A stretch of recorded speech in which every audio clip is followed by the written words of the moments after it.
one thing I want to say this is that the patrons, you guys have been an amazing blessing to me. I can't emphasize that enough. And I know how you guys have mentioned over and over again how much you've been blessed uh, by Opus Frere, by what we do here. But I can't also emphasize enough how much of a blessing you guys have been to my wife and I. And the reason why is because even though I'm not saying we have a whole bunch of patrons and we're able to support ourselves right now, but what it has done is that it's opened the door for us to see the possibility in spending more time, discipling, equipping, leading, and resourcing you guys to do the work of ministry. It's always been my heart. It's been my passion. It's been my desire to see believers actually walk in their calling, to walk in what God has gifted them to do, to empower them to discover who they are and to discover their purpose and what God has called them to be and to do in their unique ways. And so, but I've always had the challenge of how do I find the time for that? How do I make time for that?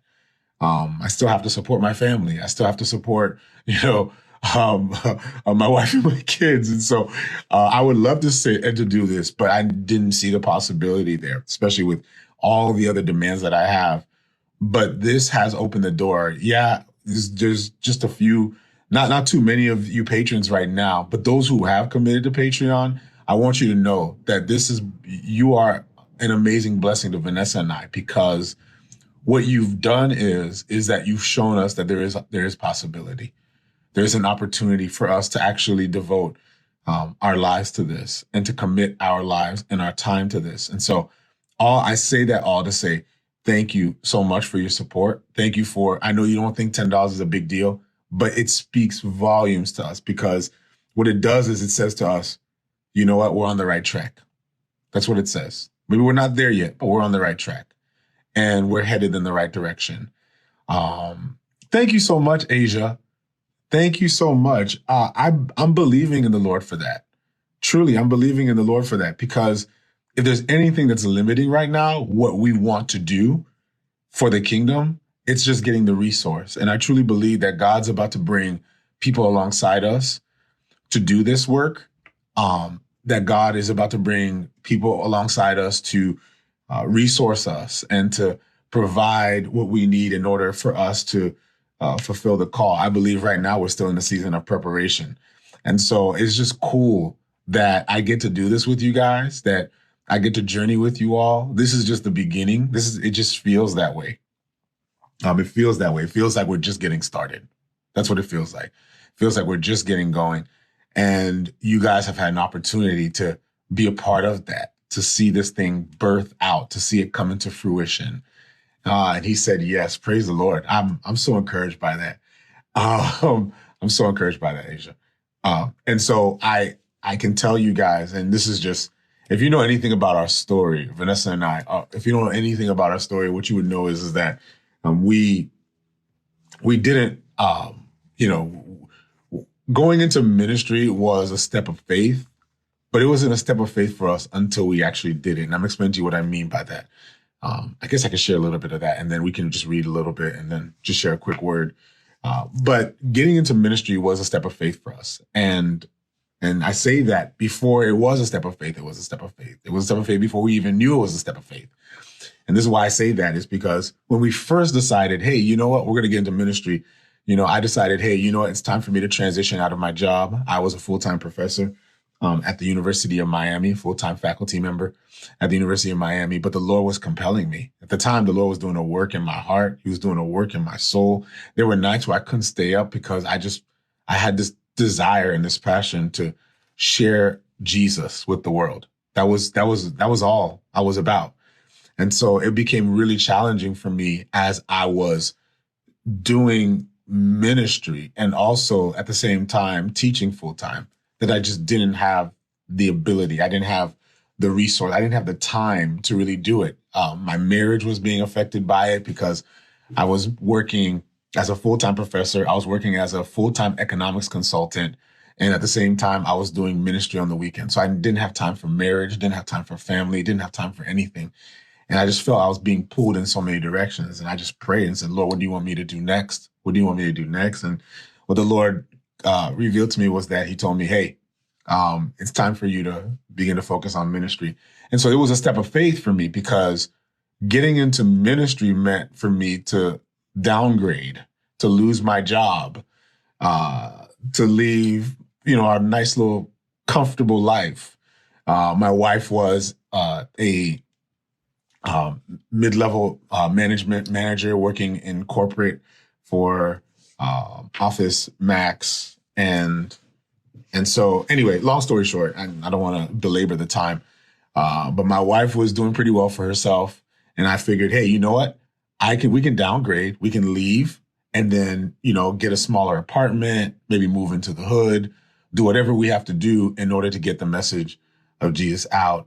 And so while you hold us down, babe, and while you're holding us down, I'll see if I can get this whole thing going. And so we thought we had it all planned out. My wife would take care of us financially. I would get things situated, and then, we'll go as the Lord leads. Well, I quit my job at the beginning of the year in 2015. And in quitting my job, we were moving into a new apartment only to find out that there was some kind of fraudulent deal. And because there was some fraud behind the realtor and the landlord, and I never knew what was going on there. I got a call saying, hey, we found someone who can pay more for your apartment. So we'd like you to go ahead and get your deposit money, get all your information, and move on. And so we didn't have a place to stay. And so on the day that we were moving out of our apartment, we didn't have a place to stay. So of course, this is right after we said yes to God. So I called, actually my parents called me, and they told me, hey, how are things going with the move? And I told them, hey, we got some complications. They said, well, come stay over for a couple of days while you figure it all out. We're like, okay, sure. We can stay over at our parents' place for a couple of days while we find another place to stay. So we moved into my parents' place. We didn't have anywhere to put all our furniture, so we threw it all into literally on the day of. We had a U-Haul and didn't know where to go with it. So I just went to the first storage facility that we can go to, got a storage unit, threw all our stuff in there, and took a pack and play and some clothes and went to my parents' house since we were planning on being there for a couple of days. Well, happens to be that 2 days later, my wife gets laid off. So my wife is let go. And so now my wife is jobless, I'm jobless, and we're homeless. My wife is jobless, I'm jobless, we're homeless. And now I'm going, okay, what do we do next? The week before that, forgot to mention this, we totally lost our car. So we lost our car, we lost our home, didn't have a place to stay. Both of us lost our jobs. And then the week after that, my wife confirms that she's pregnant with our now son, Israel. So my wife is pregnant. I don't have a job. She doesn't have a job. No insurance. No nothing. And it was then that we realized, wait, this wasn't a step of faith before. This wasn't a step of faith before. It's now becoming a step of faith. Before we had it all planned out, okay, we're just going to downgrade. We're going to live a less comfortable life. And what the Lord was asking was, before I call you into ministry, you're going to have to lose your life. And that's what he did. He took everything away. We went a year and a half without any income. We finally found a place to live about 10 months in. We spent almost a year homeless. And so we finally found a place to live, but we had no income. And so because we had no income, we completely drained our entire savings over the next 3 years. We drained our entire savings. We drained our entire 401k.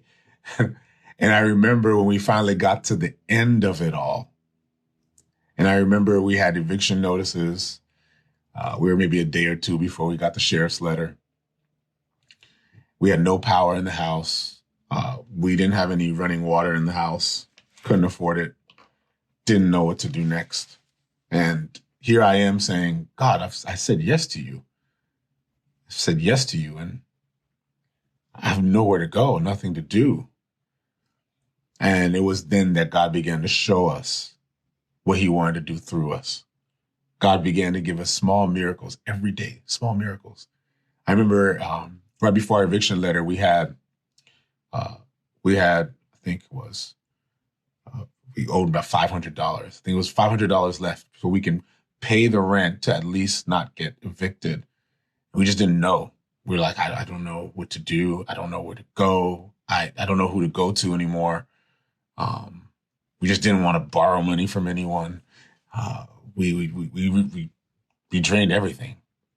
And I went to the mailbox only to find a letter from a random organization that said, hey, the Lord put in our heart to bless a pastor, and you are the pastor that the Lord called us to bless. And so here's a check for $500. That check for $500 covered our rent. And it was in that moment that I began to realize God is still involved in this. He hasn't let us go. God is faithful. And so I say that all to say, I know I'm rambling because this is all kind of all over the place. I say that all to say is we have lived from this moment on, from this time forward, trusting God through everything. Like we have emptied ourselves, we don't live on anything other than the grace of God. And it's the grace of God that has kept us. It really is. And so from year to year, we went, and I think we spent another year and a half without any income. And I kid you not, family, the Lord was blessing us every step of the way. There would be someone who would just come and say, hey, the Lord just put in my heart to give you a check. It was a person here or a person there, an opportunity here, an opportunity there. I remember there were days where I was like, I just need $200 just to make it to next week. How do I get $200? Where am I going to find this $200? Like, what's going to happen here? Because, I've got a 9-month-old son and I've got a 4-year-old son, and I don't know how we're going to pay the bills. And it would just be a random guy would call me and say, hey, I got a job for you to go change all the light bulbs at the mall. It's going to be $300. Are you willing to take it? And I was like, yes, I will take it. So I started taking little jobs here and there. I used to go to malls and spend the entire night at the mall, just changing all the light bulbs in the mall, literally going up and down ladders, changing all the light bulbs at the top of the mall. And those are the little things that I was doing in order to just keep me going, in order to keep me afloat. But the Lord just continued to just bless us and give us little opportunities here and there. We, for 2.5 years, we lived with no income. We lived with no resource. We lived with simply the grace of God. And what's beautiful about all of it is that even though we had nothing, we closed our bank accounts just because we weren't going to pay overdraft fees. So we just closed out our bank accounts. I didn't have a bank account for 2 years. Here I am, a father of 2 boys without a bank account. I closed all my bank accounts, didn't want to deal with credit and credit cards, so we cut all our credit cards. I wasn't going to fall into that. I was just going to trust in the provision of God. We closed our credit cards. We closed all our bank accounts. And I was just living on the little bit of cash I can have here and there. And that was it. That was it. It was the cash in my pocket that kept us going. When we started the font as a ministry, man, I feel like I'm all over the place here. I'm just ranting like crazy. I don't know. Maybe I won't put this on the podcast, but I'll put this on Patreon. I'll put this testimony on Patreon because I think it's good for our patrons to know, what we've been through, our journey moving forward.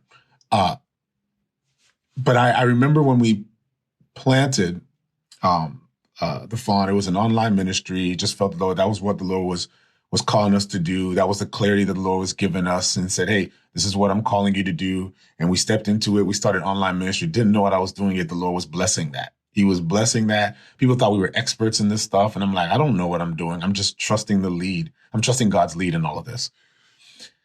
And so we got to January and we just trusted in God.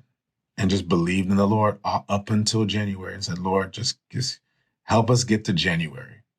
When we got the property for the church and the building, we did a little fundraiser, got the building. I think we had maybe electricity money for the next month when we got this spot. And we were just trusting in the provision of God. I've always said this, like, this is not how you're supposed to do this. Or is it? Maybe it is. Who knows? Maybe this is how you're supposed to do it. I don't know, but I know that it wasn't sweet. And I remember finally got a job as a faculty member at Florida Atlantic University. And literally just once the Lord said, you can apply now, he had already pruned me. And so I said, okay. So we started the ministry. We started it with no resource. I had maybe $1,000 in the bank. I maybe had electricity and, not even enough for rent for the next month. For the church, for the ministry. And I had $10. I still didn't even have a bank account. And I had $10 in my pocket. And I got a call from a ministry leader, a local ministry leader, who said, hey, Isaac, I'd like you to come with me to London because there's a ministry opportunity there. Love for you to come. Love for you to come check it out and to see what it's about. I just believe that you're the voice for this thing, and I just believe you'd be a pivotal player in it. And I was like, I don't know if I can do that because all I got is $10 in my pocket. And he was like, hey, listen, don't worry. We'll cover the flight. We'll cover your hotel. We just want you to show up and come through. So I looked at Vanessa and I told her, babe, should I take this trip? Like, I don't know if this is a good idea. And she's like, what do you mean? I was like, I all I have is $10 in my pocket. That's all I got. And she was like, well, pray, see if the Lord is leading you. And I prayed and the Lord said, go. So I responded to the ministry leader. I said, okay, I'm going to go. And it's funny because here I am, literally, I'm getting on a plane. And all I thought to myself is how crazy that is. That I'm about to get on this plane to go across the pond to London with 10 American dollars in my pocket. $10. That's all I got. So I kind of made a decision there. I was like, you know what? We're going to make this real easy. I'm going to be fasting through this whole trip. This is going to be a fasting trip if it needs to be. All right. So I'll set myself up for that. So I get on the plane lands, go through customs, got $10. I'm like, I got to use these dollars wisely. Because I don't know, what I'm going to encounter. I tried to hold on to the 10 as much as I could. And everywhere I went, I just met someone. And that person would sit down with me and present me ministry opportunities. I was having lunches with some of the most influential leaders in the world who said, we've been waiting to have conversation with you. We love to hear from you about your perspective of where God is going next in ministry. And so they're sharing all this stuff and they're telling me all this. And I'm sitting there going, Lord, what are you doing right now? I've got $10 in my pocket and yet I'm meeting some of the most influential leaders, having breakfasts and lunches and dinners with some of the most influential people in the world. And I'm going, I don't know what's happening. I don't even know how these guys know who I am. And yet here I am in this position. None of them would have known that all I had was $10 in my pocket and no bank account. Not a single one of them would have known that. And I remember getting back on that plane after a week and a half. I got back on that plane. Mind you, a week and a half with $10 in London. I got back on that plane with that same $10 bill. I got back on that plane with that same $10 bill. landed back in Fort Lauderdale with that same $10 bill. Came home with that same $10 bill. And I remember going to my wife and telling her, he is our provider. He is Jehovah Jireh. He provides. We're over here trying to make plans and we're stressing about what God's going to do and how we're going to find provision. And yet God was like, if you would just let go and let me do what I do, then you'll see how I can do miracles through you. Guys, I'm here because of the multiple miracles of God. Going from month to month was a miracle, a miracle. From day to day was a miracle. It was a miracle that child services didn't take our children away from us because we didn't have water and electricity at times running in the house. It was the daily miracles. That's why I don't know if you guys have heard the Maverick City song, a million miracles, a million little miracles. A million little miracles is why I'm here. So when I share the message of what God can do and what God does and how submitting to God and just trusting God through the season, this is not about whether or not God's going to bless you and give you a car and give you a house, no, when you sit in the presence of God, I can't emphasize this enough, that when you are in covenant with God, when you sit in the presence of God, when you are in the will of God, in his covenant, covered by him, in his presence, in relationship with him, dwelling with him, when you and God are like this, when you and God are one, he provides what you need when you need it. He doesn't provide what you want. He provides what you need. And what God has shown is the million little miracles was not simply for my sustenance and my survival, but those million little miracles that God provides to each and every one of us. Those million little miracles are for his glory. God will break you and break you and break you. This is not a promise that God is going to give you a brand new car, brand new clothes and new house, and you're going to start living like you're a baller and all that. This is not what this is about. This is about how even when you do not have, God still gets the glory. I've always said this.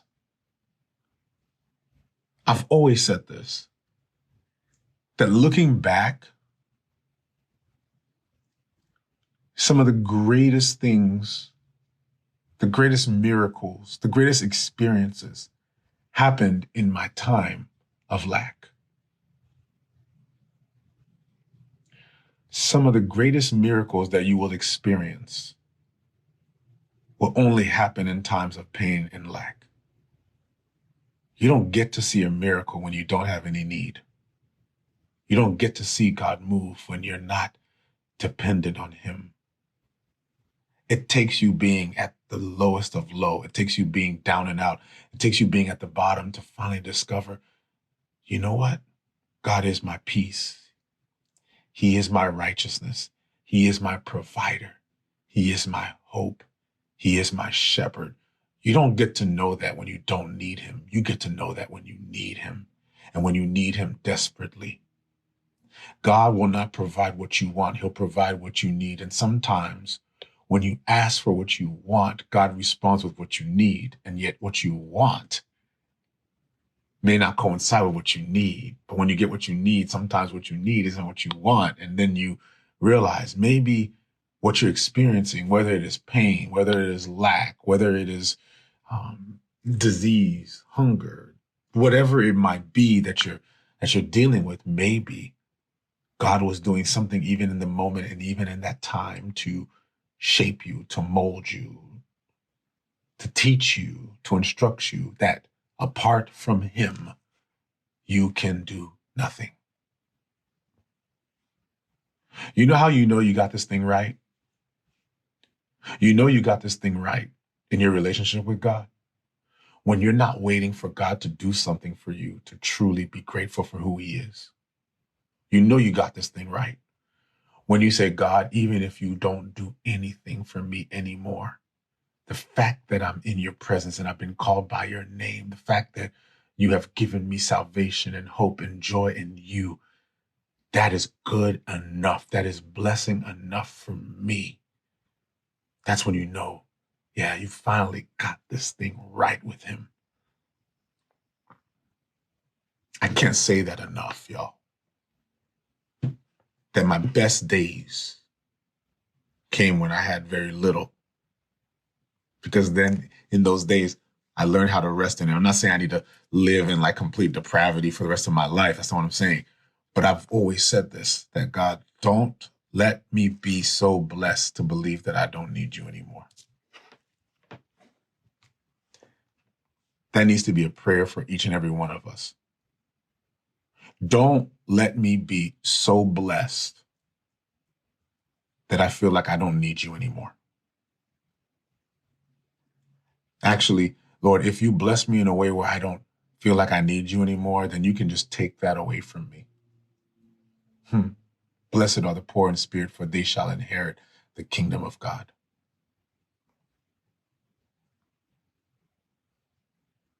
I think we sometimes see the smiles in people's faces, and we see, um, we see how they look and dress, and we think that they're not going through anything. And we think they're not dealing with anything. People have asked me, what made you into the person you are? Like, why are you so humble? I'm humble because I wouldn't be here without him. I wouldn't be here without him. I would have lost my mind already. I would have been dead and gone. I would have probably lost my marriage. If it wasn't for Christ who held us and kept us together, my wife and I, for what we've gone through, it would not. I look back now and I go, Lord, thank you for what you put me through. Because of what you put me through,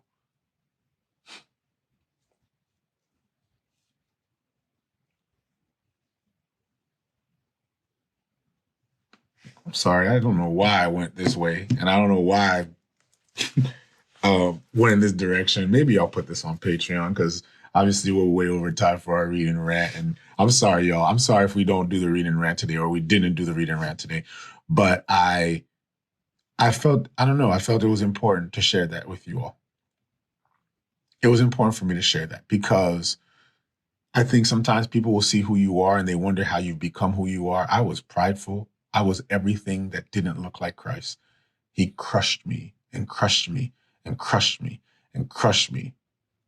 I am who I am now because of what I've been through. And I thank the Lord every day for it. Thank him every day for it. I've learned where true wealth comes from. It doesn't come from cars. It doesn't come from um, accolades. It's been crazy, y'all. I can't emphasize that enough. It's been a crazy time. People are like hitting me up. Oh my gosh, you're in a Google commercial. Oh my goodness.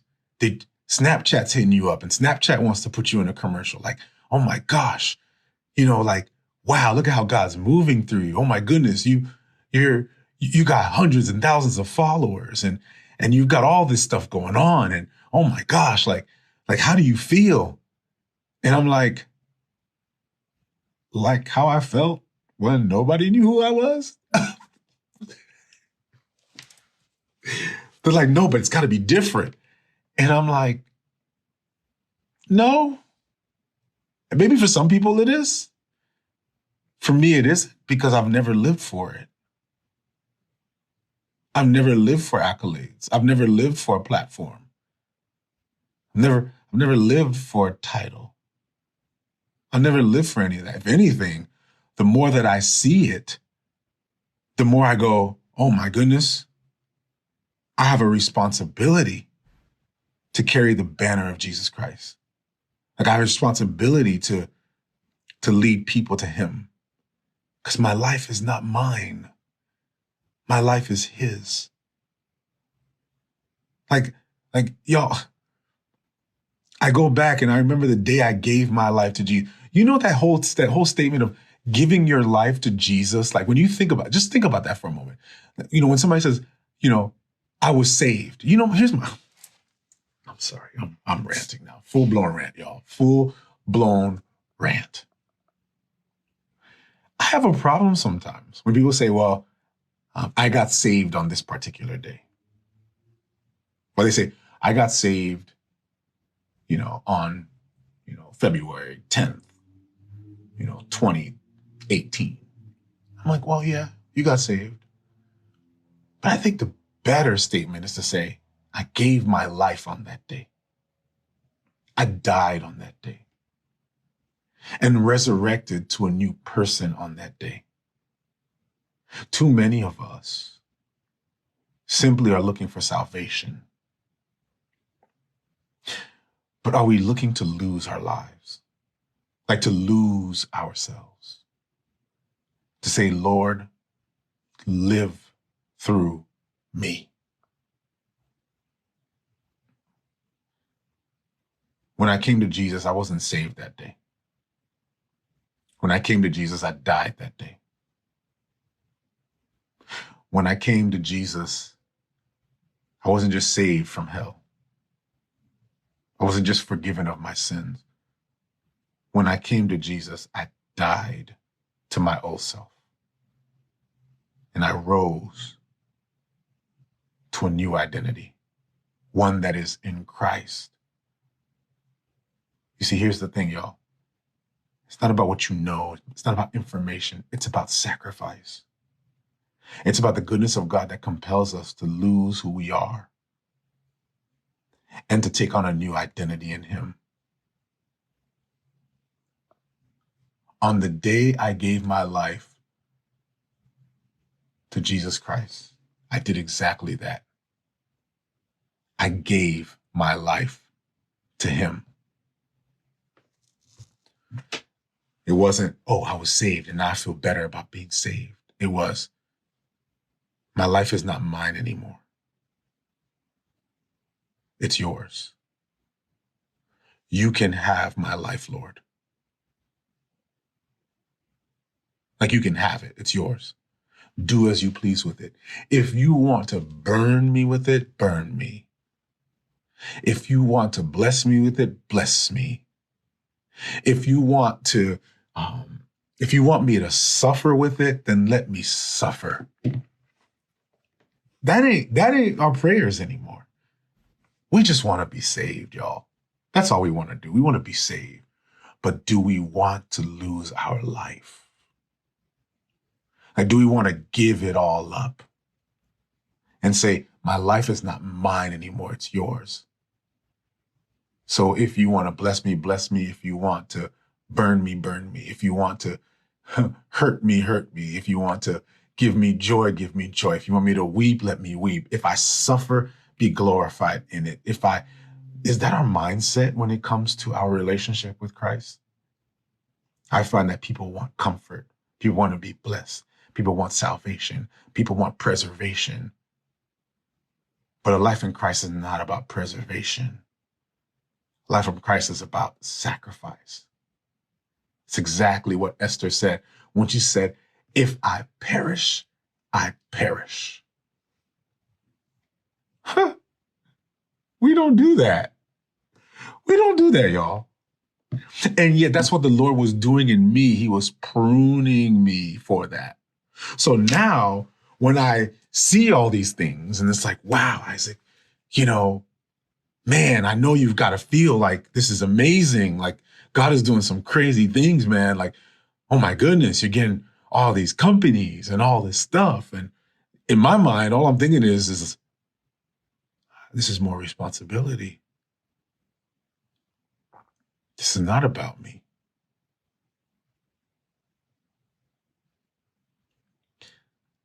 I will say this, and I know I got to go in a few minutes, but I will say this, y'all.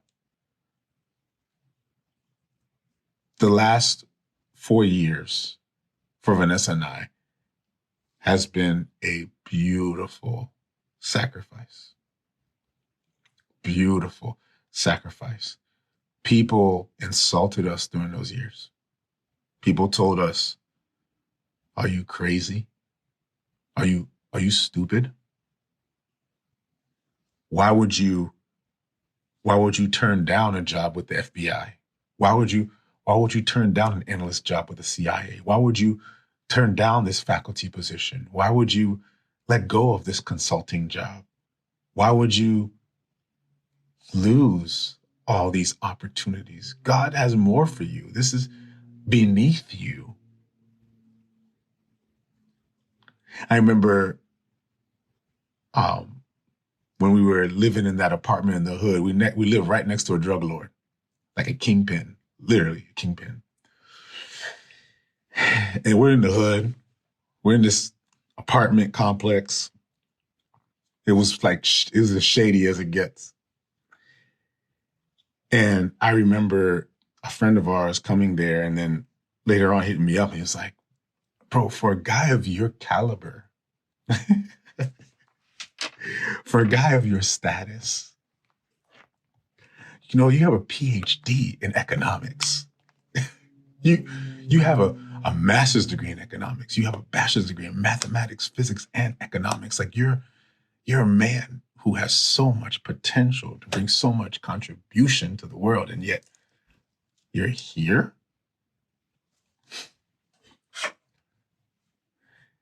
My wife and I can tell you, even from family and friends, it was like, we don't know what Isaac and Vanessa are going through. It's some weird stuff, man. Like, they're broke. We had friends who we couldn't go and see simply because we just didn't have a car to get there. Um, and yet it was a beautiful time for us because the Lord was pruning us, snipping away everything that we thought was all about us and everything we thought that we had control over, everything we thought that, no, the Lord was snipping all that away. He's like, let me just, you think this is about you? Hold on, Isaac. Hold on. Let me show you. You ain't got control over this. And he just kept pulling down different things. And it was through that I began to see the glory of God and the blessing of God, even in the midst of that. And I say this to you, family, and I can't emphasize this enough. We reached a point where it didn't matter anymore that we were there. I didn't see poverty. I didn't see lack. All I saw was Jesus, and that's all that mattered. I just wanted to glorify him in all of it. And I began to see how God breathes through the relationships that he gives me and the people that he brings alongside, and how blessed Vanessa and I are just to be called by God and to be his children. And we began to grow in that and walk in that. It was amazing. It was beautiful. It still is, because we don't want to ever leave that. But I remember my son telling me, because I used to have to take, we used to have to take the city bus. I used to have to take him to school through the city bus because I didn't have a car. And there were days where I didn't even have the bus pass. I couldn't even afford to get on the bus because I didn't have cash for it. And it was kind of cool because the path that we would take to go to the bus, we had this like back road that we used to walk together to take to get to the bus. And Ellison will remember this. There were times where I was like, I don't know if this bus driver is going to let us on today. I don't know if this bus driver will let us on, but we're just going to go and we're just going to trust that this bus driver is going to let us on to get us to school. This is what I was saying in my head. I wasn't telling it to Ellison. I don't think he was I don't think he was old enough to understand. He was 4 years old at the time. And as I'm walking, I would just see a bus pass on the floor on that day. So I'd just pick it up. I'd be like, oh my gosh. And I'd look around like, who would be in this area? Like no one walks these back roads. Like, what is going on here? And we literally walk up and I put the bus pass in and there it is. I'm in. I'm like, oh, thank you, God. I'm in today. We made it. And hope this bus pass can take me back home because I don't want to get stuck in downtown. And it would take us 30 to 40 minutes to get to school every day on the bus. And there was a time when before the Lord was pruning me that I was so frustrated with it. Like I was like, man, I hate this. Like this is, I can't believe this. For a guy like me to find myself in this place on a bus, can't even take my son to school in a car. This is what, 5 years ago now. Oh, wow, time flies. And I remember as the Lord was pruning me, I began to see the blessing in depending on God. But I began to see the other blessings in it. I got to spend time with my son. And I look back now, and my son always brings it up like, Dad, you remember that one time when it was raining and like we started sprinting because the bus was coming and we didn't want to miss the bus and we were running and like we got our clothes all wet and everything. And I'd be like, yeah, I remember that. We were just laughing about it. And I began to see the beauty of the time that I was in. I began to see, man, there were some amazing moments and some beautiful stuff that we got to experience in that season that,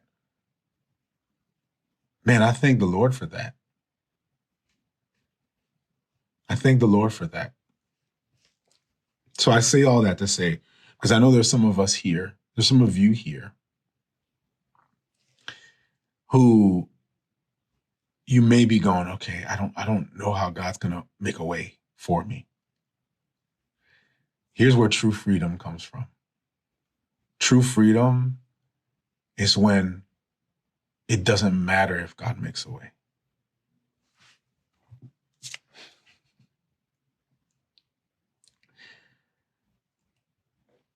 Did you hear that?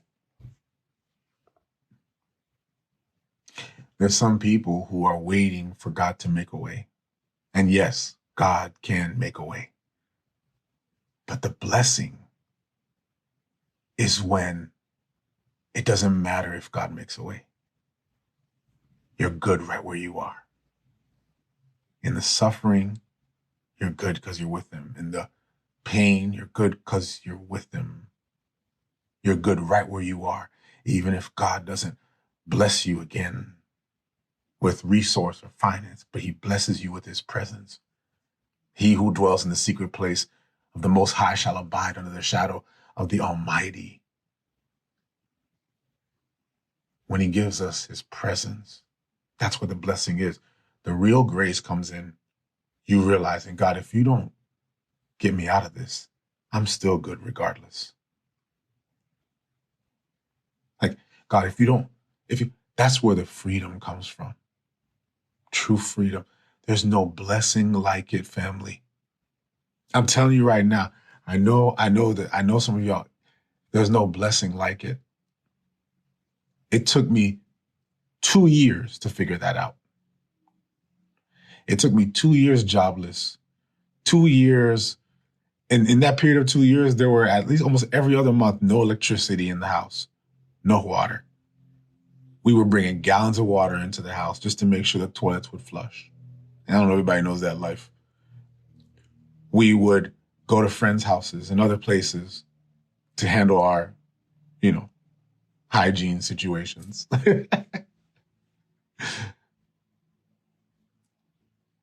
And we would go and go and go. And there were days, don't get it twisted, there were days where, man, I'm just tired. I don't want to keep doing this. 2 years will wear you down.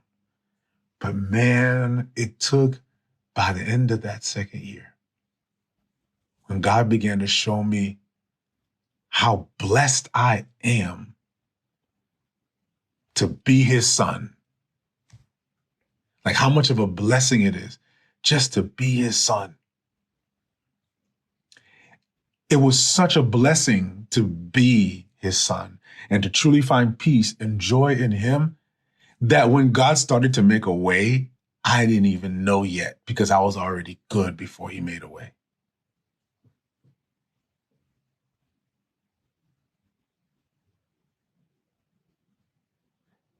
I didn't have anything, and yet I was still good. And then when God blessed, it took me a while to realize, hold on a second.